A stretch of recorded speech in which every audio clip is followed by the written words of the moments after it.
بچه ما میخوایم الان آنباکس کیمدی کنیم. این کیمدی برای اینکه وقتتون رو نگیریم همین الان بکنیم. هیچ کدومش هم نگاه نکردیم. حالا بگیر آقای فولادان یاد داره. اولین کیمدی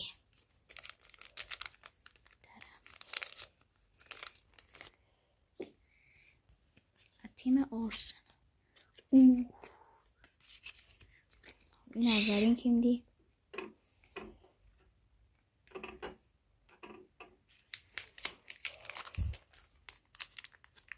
دسته آبی از بایر مونیخ. بچه دعا کنه حداقل یه چیز خوب در بیاد.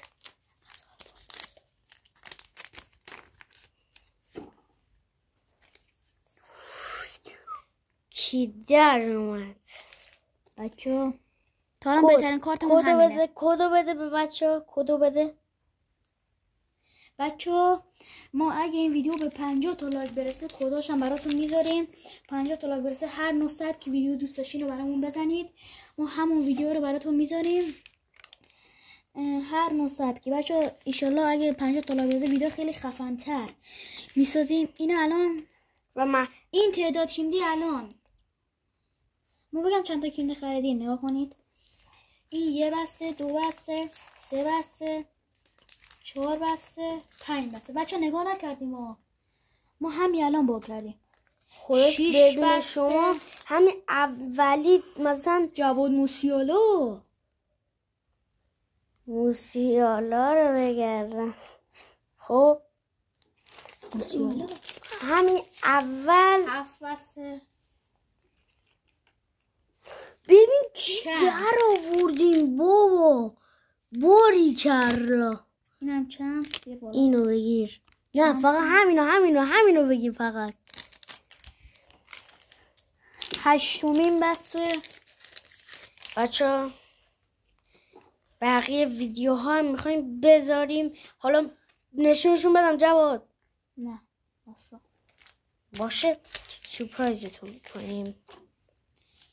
10مین بسته و 11می. خدای این دیگه خوب در میاد. اینو حالا واسید.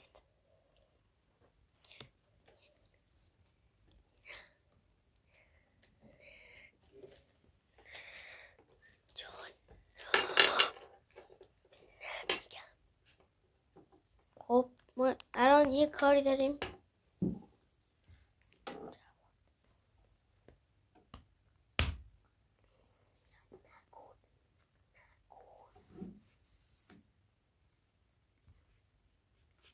بچه این پک بسته بود. 2 تا رویال یا ابوالفضل. نگاه کنید بچه. همونایی که تو آلبوممونه. اون همونایی که تو آلبوم بود. ای بابا. بابا آره نداشت.